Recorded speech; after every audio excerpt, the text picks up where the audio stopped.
আজ মেগাস্টার শাকিব খানের জন্মদিন। আর জন্মদিন উপলক্ষে প্রকাশ করা হয়েছে আসন্ন ঈদুল ফিতরের সবচেয়ে আলোচিত সিনেমা বরবাদের আইটেম গান চাঁদ মামা।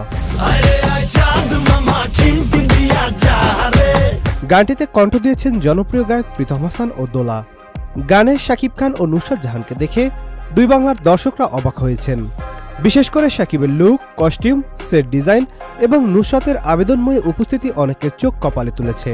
নেটিজেনরা গানটিকে বলিউডের গানের সাথে তুলনা করছেন, সেই সাথে অনেকেই বলছেন এটি হতে পারে বছরের অন্যতম হাই ভোল্টেজ গান। এছাড়াও কেউ কেউ মন্তব্য করছেন যে শাকিবের সাথে মিমের লাগে উড়ে ধরা গানটিকে ছাড়িয়ে যেতে পারে চাঁদ মামা।